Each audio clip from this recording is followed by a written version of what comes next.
Hey everyone! In today's video, I wanted to talk to you about some of my painting process. I haven't done a little bit of a walkthrough tips tutorial in a while, and so I wanted to share and update you guys on working with colors, painting with colors. I've made a couple of videos on colors in the past, but they're a little bit older, and so I wanted to give you a little bit of an updated version. First off, I wanted to say thank you so much to Yellow Images for sponsoring this video. Yellow Images is the #1 marketplace of over 50,000 high-quality premium mockups, creative fonts, PNG images, and a creative store full of amazing graphic assets like lettering, patterns, textures, presets, brushes, UX and UI kits, and more. I am a graphic design major, if you didn't know, and when I was in college, I had to utilize a lot of mockups, and finding free mockups online is the most time-consuming and terrible process ever because everybody uses free mockups and there are only a handful that look presentable, so every single student would have the exact same mockups and would have to create their designs to those dimensions because they had no options. Yellow Images has so many high-quality mockups that are all cohesive. It currently has over 40,000 mockups. I just wanted to show you how quickly I put in one of my projects from college. I had a conceptual packaging that was based on a character from a book, so this was like a little tea brand, and I had to print everything out, cut it up, and take photos of it. It was the most time-consuming and expensive process, and I did not know about Yellow Images mockups. If I did, I would definitely have just used a mock-up. It looks so pretty, so professional. It took me 3 minutes, so I definitely recommend. Use my code SARAH20 to get 20% off a 3-month or annual premium membership Yellow ticket and annual team membership Yellow ticket. It'll be linked down in the description if you want to check it out, but thank you so much to Yellow Images for sponsoring this video. So let's start talking about my 5 tips on how to add more color to your pieces. First off, I recommend that you start off by choosing a random color on the color wheel that you'd like to highlight. Choose something that's unnatural, like a bright pink, orange, or green. Don't choose a natural tone because you're probably already painting with those, unless you just love crazy colors, but then why are you here? So choose something crazy. It does not matter where on the color wheel it is. It can be super dark, it can be super bright, whatever you want to. Think about a color that you will want to highlight in your piece. In this piece, I wanted to highlight green. In a lot of pieces, I do love to work with color.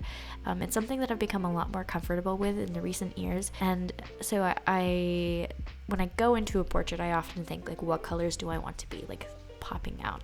My second tip is to paint your subject's features with natural shades the way that you would paint them anyway, and then add your bright color to the piece. You can do this with a soft brush and light pressure to tint the skin tone and to create a soft overall tone. However, if you really want to be bold, like what I usually do, use a harsher brush to create dramatic lighting. Use harder pressure to put down that color in full opacity into your piece. Oftentimes you can use that color wherever there would be a harsh light hitting the face, because that's the easiest way to paint skin without making it look crazy or alien or too saturated. If you're not used to color yet, think about like a dramatic lighting situation, backlighting or side lighting, Rembrandt lighting, any of that. Think about how you can change the color of that light to be that bright saturated color that you want to incorporate into your piece. My third tip is what I always do. I definitely recommend this. Use curves to push the tones that you've laid down.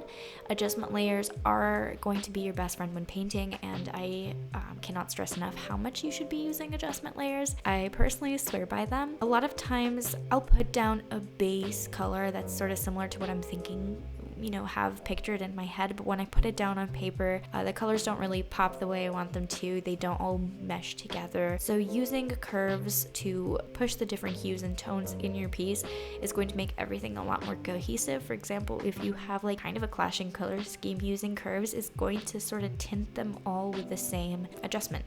So maybe a little bit pinker, a little bit greener, more purple. It's just going to be more cohesive. My next tip is to think about how you want the color to shine. So think about your color as the focal point in your composition, and where you put that color should be where you would put anything of importance in a composition. So, symmetry, rule of thirds, gestalt, figure round, Fibonacci, golden mean ratio, that kind of composition, you would place your subject in a grid, in a composition. You can actually use that grid and that composition to add the color to your piece. You can put the color in those places. They will be a focal point. It'll be so pleasing to look at. So maybe that's kind of odd. Maybe it's going to impact the way that you're going to frame your subject in the piece, but I definitely recommend thinking about composition. It's an easier way to make that color be palatable to the viewer. And then my last tip would be to use a secondary bright color to make the focal color pop. So in this case, I added pink highlights on the green. I like to choose complementary colors because I often find that if you put the two colors right next to each other, full opacity, full saturation, there's going to be a little bit of this like rim where the two colors touch. Like it's kind of a clashing look. But it makes both colors pop so much more and gives your painting a lot more depth. And so using complementary colors like this, I think, will really highlight the piece and show contrast in it. Being bold with color is something that a lot of beginners don't really do. So choosing something bright, saturated, not being afraid of midtones, not being afraid of contrast, that's going to set your piece apart. The best way that you can add color to your pieces is just by going for it, choosing a color, putting it down, and painting. Maybe you're not going to enjoy that product to begin with, and as you're working on it, maybe you're going to see different parts that you could improve on. The painting process is all about learning through trial and error. You will make your own mistakes and figure out what works for you and what doesn't, and so something that does work for me might not work for you, but taking that first step and trying something new out and experimenting is always going to be more beneficial than being very careful with your strokes and your marks and what you put down and trying to have it perfect in the first try.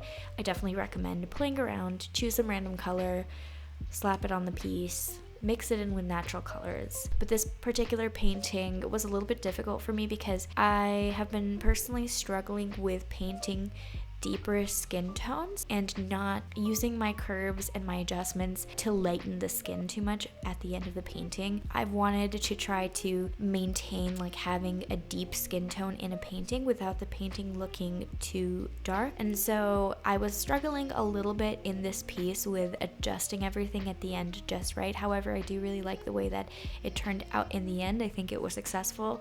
I've been loving green like everybody else, and it's a color that I love working with, but this is going to be one of the paintings in my upcoming book. I am writing a book on digital painting. It's going to be out sometime, the announcement's going to be out sometime soon.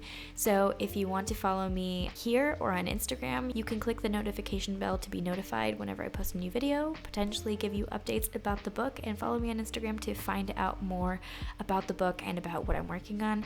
But in the book, I go in depth into composition, color theory, brainstorming, painting every single feature. The book is on painting portraits and I only paint girls, so that's the expectation for that. But I am so pumped to have that out for you sometime, and this is going to be one of the projects in the book. Otherwise, thank you so much for being here, for watching. I hope you learned something from this video. I hope that you have a successful time adding color to your paintings, being more vibrant and daring with the colors that you put down in your pieces. I appreciate you. I will talk to you guys next time. Bye.